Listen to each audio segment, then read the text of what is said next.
जमींदारी पहले चलती थी तो बड़ा अत्याचार करते थे गरीबों के ऊपर जमींदार लोग। तो एक गरीब केवट था, तो उसने कुछ रुपए अपनी बेटी के ब्याह के ले लिए थे।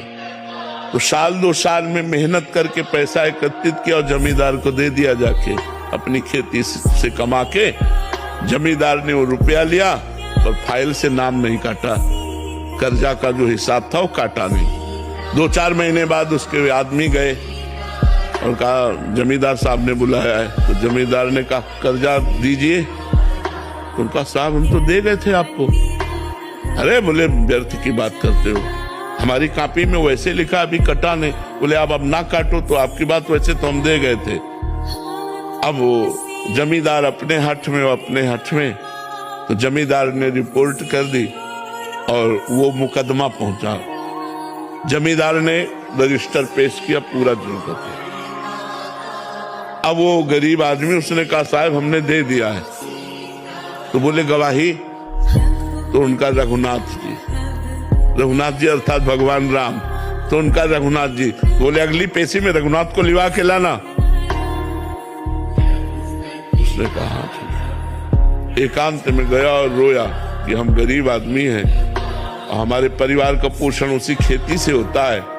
प्रभु यदि आपने गवाही न दी तो हमारा तो सब बर्बाद हो जाएगा, हमारी बात झूठी हो जाएगी। आप कहाँ नहीं हो?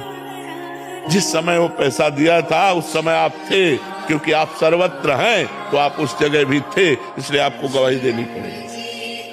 पहुंचा, उनका अपनी गवाही पेश करो।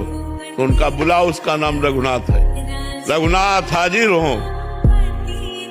लाठी टेकते हुए आए और जमींदार से कहा 100 का नोट हुआ, 200 का नोट हुआ, इतने सोने के सिक्का उस जगह तुम्हारे रखे, वो इसी के तो दिए हुए हैं, हमने देखा। उसको होश उड़ गए कि ये तो बिल्कुल। और अब जमींदार की भगवान के सामने हिम्मत नहीं, जब आंख में आंख डाल के बात की ना तो उसकी हिम्मत। बोले हाँ। तो 420 में जमींदार के ऊपर दंड जुर्माना लगा और वो छोड़। विश्वास कि भगवान है मेरी रक्षा करेंगे, भगवान है मेरा सहयोग करेंगे। दृढ़ विश्वास, किसी भी स्थिति में विश्वास ना टलने पावे, ऐसी शक्ति हमें दे न दाता, मन का विश्वास कमजोर होना।